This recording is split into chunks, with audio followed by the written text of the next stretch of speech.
Olá, sejam bem-vindos ao Pod Educa, o podcast de quem vive a educação física escolar no dia a dia.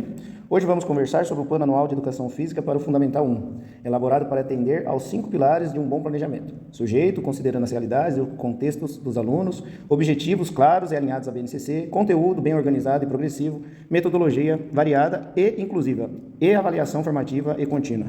Eu, professor João, junto com os professores Christian e Cristiano, vamos trocar ideias sobre como esse plano pode sair do papel e ganhar vida, adaptado à realidade de cada escola e turma. A proposta é refletir sobre como cada pilar se conecta e como junto eles transformam o aprendizado. E para isso, vamos usar a estratégia Dreamsal, uma metodologia ativa em que cada participante contribui com uma parte do quebra-cabeça. Sujeito, objetivo, conteúdo, metodologia e avaliação. Até formarmos juntos a imagem completa de um planejamento que realmente funciona na prática. Olá, sou a professora Christian. Vamos mostrar que a educação física não é só movimento, mas um espaço de aprendizado integral. Olá, eu sou o professor Cristiano e no ensino fundamental 1 temos a oportunidade desde cedo de desenvolver habilidades motoras, sociais e culturais. Vamos começar falando do sujeito do planejamento. O sujeito aqui é a criança do Fundamental 1, de 6 a 10 anos, com diferentes níveis de desenvolvimento motor, cognitivo e socioemocional. Não basta saber a idade, é preciso conhecer o contexto familiar, vivências e necessidades desta criança, né? Agora que já identificamos os sujeitos, vamos falar dos objetivos da educação física. João, na BNCC, a educação física do Fundamental 1 busca ampliar o repertório cultural de práticas corporais, desenvolvendo consciência corporal, cooperação e autonomia. Sim, o objetivo geral seria promover uma vivência corporal de diversas formas, né? Respeitando as diferenças individuais e culturais. Além do objetivo geral, temos também os objetivos específicos, né? Que seriam para melhorar a coordenação, estimular trabalho em equipe, ensinar regras básicas, também lidar com a questão de vitórias, derrotas. Bom, se a gente pensar agora esses dois contextos, como que a gente ia para o conteúdo para atender esses dois pilares, digamos assim? Você acha isso, já? O conteúdo é a matéria-prima da aula. Então, poderia ser jogos populares, circuitos motores, brincadeiras regionais, danças, atividades rítmicas, lutas adaptadas, ginástica geral. Cristiano, a gente tem que pensar que a escolha deve considerar a faixa etária, a infraestrutura e a cultura local. Sim, importante, né? Organizar essa sequência didática, por exemplo, um com jogos populares, outro só com uma iniciação esportiva, bimestre, anual. Como que a gente pode pensar se a gente já fosse caminhar para uma metodologia já? A metodologia que a gente vai abordar esses conteúdos.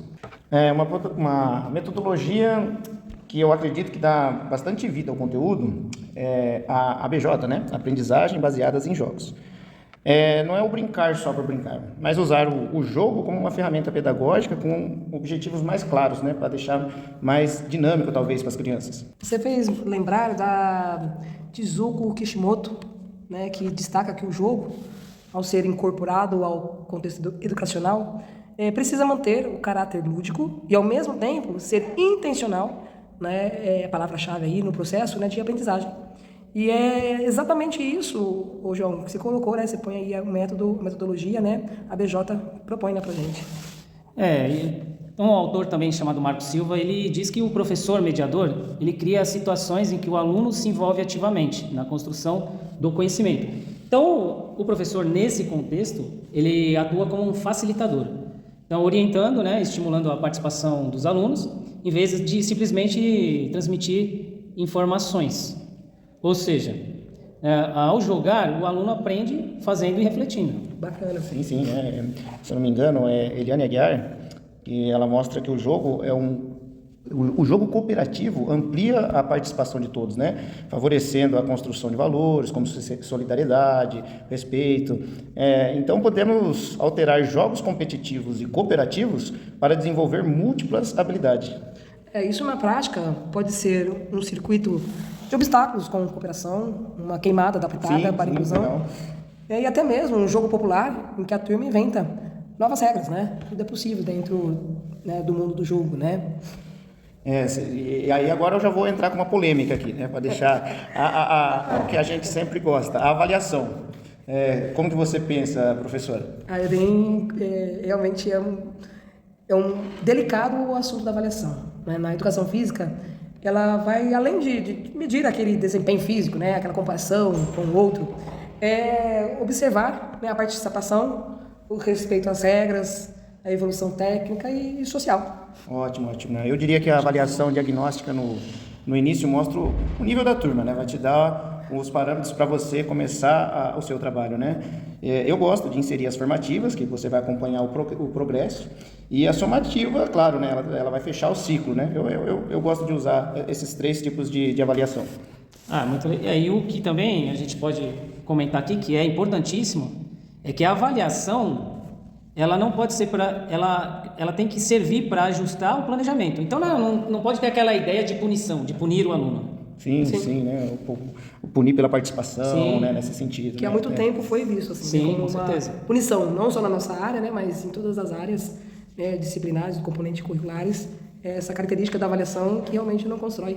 E serve para avaliar a gente mesmo, né? Será que eu estou conseguindo atingir os nossos objetivos? Até porque a avaliação é para avaliar o aprendizado, né? Todo o processo de aprendizado do aluno. Bom, professores, então até aqui a gente chegou num consenso dessa sequência de o sujeito, objetivo, conteúdo, metodologia e até o polêmico que eu achei que ia dar muito trabalho, que foi a avaliação, né?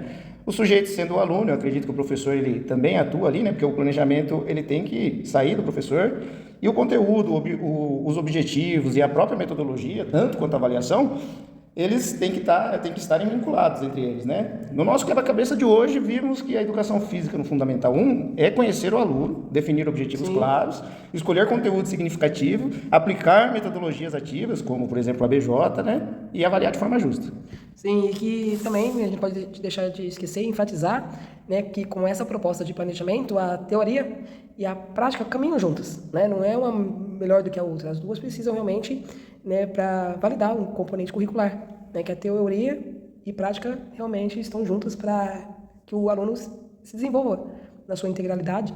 E um desenvolvimento, né? Sim, muito importante. É importante porque para que a educação física seja transformada em um espaço de aprendizagem viva e inclusiva também. Eu vou fazer um desafio, tá? Já que a ideia, a princípio, é 2 cabeças, aqui a gente está em 3, pensa mais que uma, eu vou trazer um plano de um de nós, professores, né? Não vou falar o nome, vou pegar um plano aqui e a gente vai colocar tudo isso que a gente discutiu até agora em cima desse plano. O nosso sorteio aqui foi meio por votação, 2 contra 1, então ganhou o plano do professor Cristiano, que está mais estruturado aqui. Eu queria 2 ou 1, mas foi no... Bom, vamos lá, Cristiano. Vamos começar então a criar as perguntas. O sujeito, como que você identificou o sujeito e como que ele está inserido no seu plano? Então, a primeira preocupação é com o sujeito. Por quê? Porque ele é o ponto de partida para qualquer planejamento. E um planejamento, quando a gente fala de planejamento, é um planejamento com qualidade. Então, no caso dos alunos do 5º ano... Ali você já começa a dar uma identificada nos grupinhos, né? Isso. Eu não considerei só a faixa etária, né? Mas também a realidade sociocultural, né? O que eles vivenciam dentro e fora da escola, né? A realidade ali do meu 5º ano em específico é de uma escola de periferia, né? Então, são alunos bem disciplinados. Então, o plano, ele contempla brincadeiras, jogos de matrizes indígenas, africanas, manifestações corporais do Brasil, do mundo, os esportes paralímpicos e atividades inclusivas. Maravilha. Sim, como a gente colocou também a faixa etária ali, né? Já estão ali faixa etária, né? no início da puberdade, né? Então, é interessante a gente trazer essa questão também, né, do desenvolvimento com as características, né, sexuais ali que eles vêm trazendo, né, e a gente está atenta, né, a essa mudança do corpo, eles vão mudar mesmo, né, e como lidar com esse novo corpo, né, através dos jogos ali, né, às vezes da força, que às vezes tem alguns alunos já que tem um pouco mais de força no 5º ano, uns mais habilidosos do que outros, né, então estar sempre atento a essa questão, quer dizer, o olhar do sujeito tem que levar todas essas considerações. Até porque para ter um bom planejamento, a gente tem que partir do entendimento que o aluno não é apenas um receptor de conteúdos, mas ele é um indivíduo com cultura, experiências e necessidades próprias.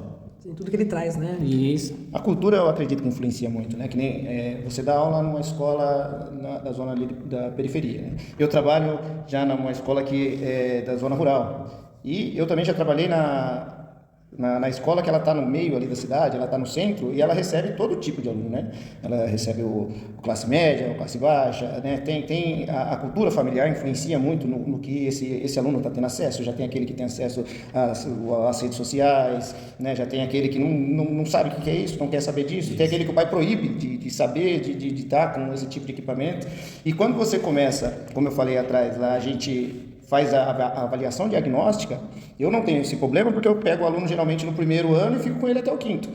Mas quando você pega esse aluno e você tem que saber os conhecimentos prévios dele, que é a hora que você mais vai precisar no seu plano, né? Essa é a identificação do sujeito. Porque não existe um plano para cada aluno, né? Existe um plano que engloba todos, né? Da mesma forma que você pega um plano que você fala assim, vai dar certo no primeiro ano, vai dar certo no quinto ano, e no quinto ano B, que eu já não consigo usar essa metodologia, esse tipo de abordagem, por causa do sujeito, né? Que é o que a gente está fazendo aqui. É importante identificar o sujeito, para começar um planejamento, a gente identificar o grupo, né? Para quem é esse sujeito, né? Que a gente vai traçar o planejamento. Sim, essa quem são preocupação, esses grupos de alunos, né? Essa preocupação social realmente tem que estar presente, você né? tem que perder um tempo no seu plano com isso. Ponto de partida. Seria uma perda, seria um ganho, né? Ganho, Social. exatamente. Como né? ponto de partida é fundamental identificar o grupo de sujeito que... Sim, que vai desenvolver melhor o seu planejamento, né? E facilitar, a gente chega para o próximo item aí. Manda ver, João. A partir, né? Vamos pegar aqui o próximo. Seguinte, eu particularmente gostei muito de fazer, de me aprofundar dessa metodologia aí, né? Desses 5, porque às vezes a gente aplica, mas a gente não sabe o que a gente está aplicando, né? Vamos seguir a sequência aqui dos pilares, né? Objetivo. Os objetivos que estão nesse plano aqui, eles estão elaborados de acordo com a BNCC, o currículo do município. Sim, como é que está, exatamente. professor? Porque assim, se a gente está pensando, né, a gente comentou sobre o sujeito que ele não é uma coisa engessada, né, muito pelo contrário, tem diversas variedades.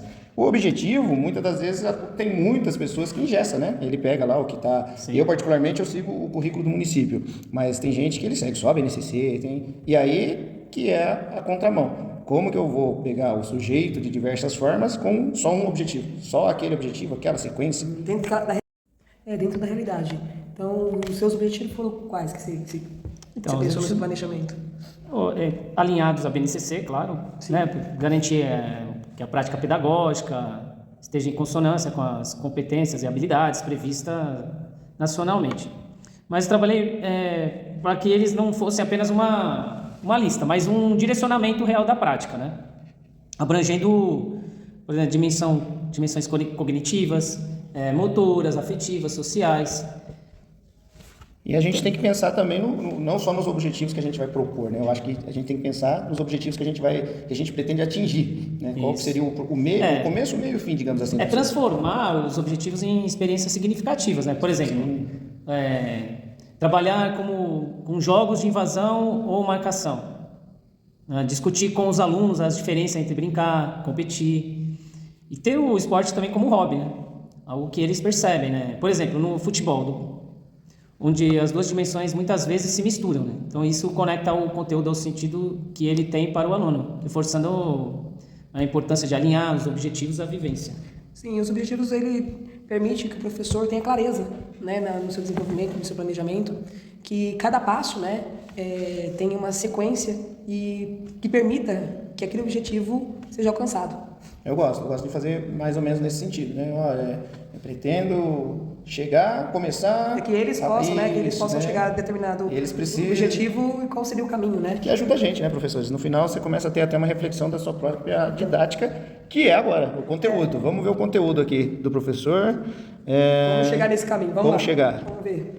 Vamos dar uma lida aqui mais ou menos. Tá. Quando olhamos para o conteúdo, como vocês mesmos avaliaram, a forma do plano organiza essa sequência. Sim ou não? O que vocês acham? Ele garante uma progressão adequada, né? Ou seja, que nem eu falei aí, né, do começo, meio e fim.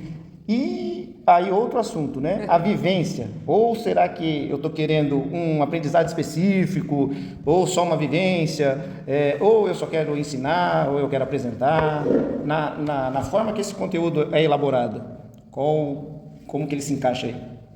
Na organização dos conteúdos, eu procurei distribuir de forma equilibrada e progressiva também, contemplando todas as unidades temáticas previstas para o ano letivo, desde brincadeiras e jogos, lutas, dança, ginástica e esportes.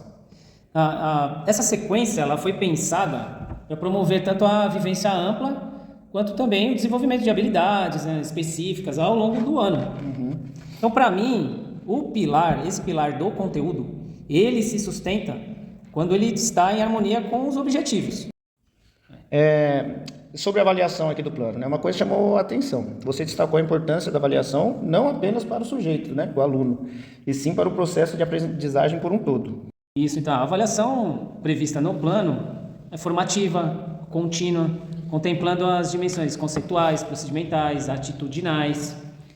E o importante é falar que ela é contínua, ocorrendo em todo o transcorrer das aulas.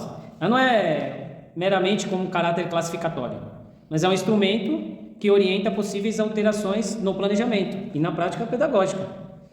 Que bacana, Cristiano, você traz essa questão da avaliação e seria uma avaliação sistematizada, né? Você procurando ali olhar para o seu aluno de uma forma realmente que ele seja avaliado.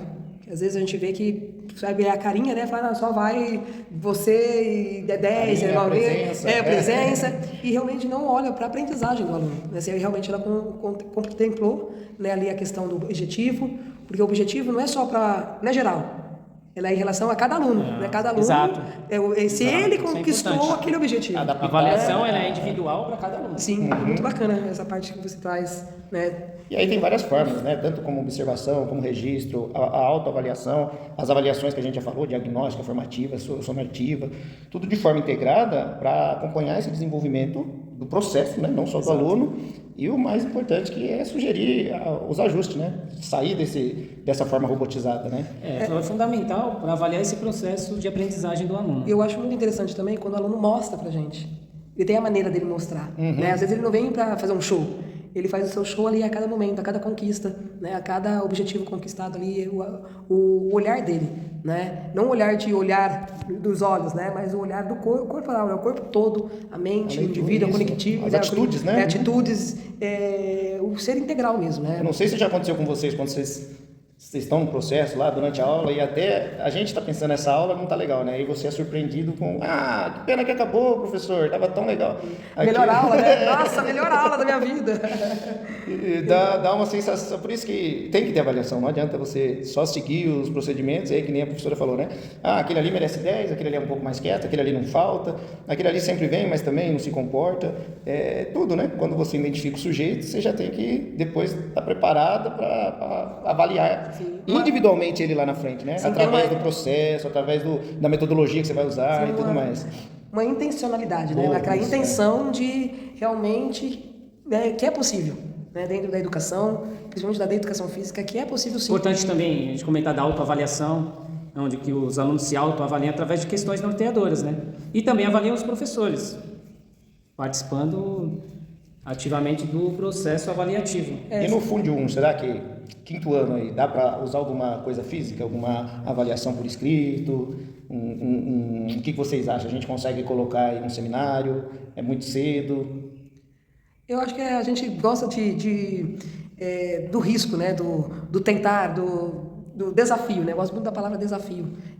O ser humano, né? Eu acho que desde da sua criancice ali, do seu nascer, né? São desafios a cada dia, a cada momento, a cada respirar, né? É um desafio. Sair da zona de conforto. Então, às vezes a gente pré-julga, né? Eu acho que eles não vão dar conta. Não. Vamos ver se realmente é possível, né? Porque às vezes a gente quer limitar, então para tal faixa etária, e às vezes a gente pode adequar, né? Uma avaliação de uma forma mais adequada para a faixa etária. E não dizer que eles não conseguem, né? Senão a gente está pré-julgando e limitando mesmo a capacidade desse aluno. Porque a visão do aluno realmente é uma visão de aprovação, né? Aquela avaliação de punição. Muitas vezes o aluno tem essa visão, né?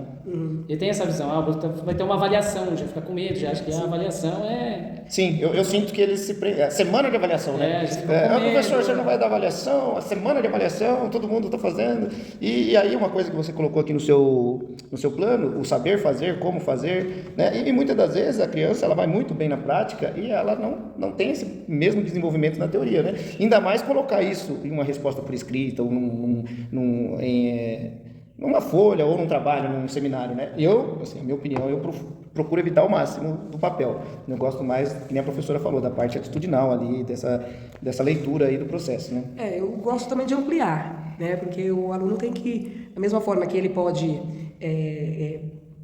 mostrar pra gente, mas ele pode mostrar de várias formas, né? E vários tipos de, tanta variedade de jogos, né, que ele vai se mostrando, vai entendendo, a complexidade do jogo, que às vezes a gente acha que é complexo e ele vai conquistando cada fase ali. E realmente a escrita também faz parte, principalmente da questão das nossas palavras, da área da educação física, né? Que eu acho que é importante a criança saber, às vezes, uma palavra bem simples, que a gente acredita que ele fale, mas às vezes ele não sabe escrever aquilo, né? Então, como a gente faz parte das linguagens, né? Então, não só corporal, mas quando a gente fala de cultura, eu acredito que a linguagem nossa, da língua portuguesa, né, ela tem que dar característica e fortalecer a nossa área, né? Trazendo ali as palavras do mundo, da educação física, dos jogos, brincadeiras, das lutas, das danças, né? Que ele possa poder se expressar também, não só com o seu corpo, mas também através do diálogo, da conversa, de se colocar no mundo, né?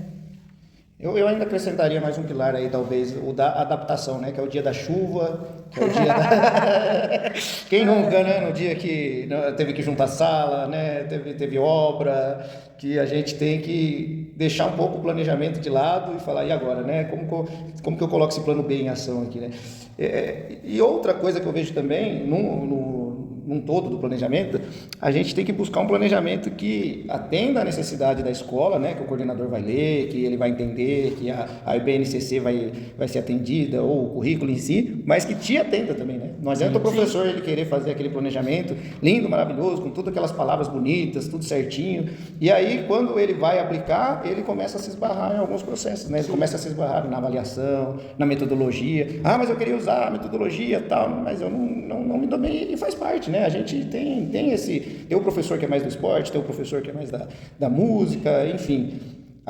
No meu ponto de vista, esse planejamento ele tem que ser prático, ele tem que ser prático e vivenciado, tem que Sim, é um desafio, né? O planejamento é um desafio, né? E ele não é parado ali, né? Ele tem essa dinâmica, né? De metodologias, como foi citado aqui pela gente, que ela não é parado ali, que vai acontecer daquele jeito. Não é engessado, sim, não né? é daquele passo a passo limitador, né? Que a gente possa se apropriar, né, de todo esse contexto, né, da educação física, do nosso componente curricular, que a gente possa crescer a cada dia. E nada melhor do que essa conversa, né, entre a gente sobre esses 5 pilares que dão corpo e alma para o nosso dia a dia. Né? E fundamental também o aluno ele ter conhecimento sobre por que ele está sendo avaliado também, o aluno. Sim. É fundamental isso, né? Alguma coisa mais a acrescentar no planejamento aí do professor? Gostei muito, viu, professor? Ficou bom. Excelente. Ficou bom. Eu confesso que eu prefiro muitas das vezes aprender conversando, né, debatendo, que a troca de opinião, que foi a proposta desde o começo, né? Sim. Uma cabeça, 2 cabeças, 3 cabeças, pensa um pouco mais, de acordo com o que aquela pessoa tem de conhecimento. Gostei muito. Mais alguma coisa a acrescentar, professora? Foi um prazer conversar com vocês Prazer sobre foi o nosso. nosso planejamento. Professor, né? Desculpa aí ter invadido seu planejamento.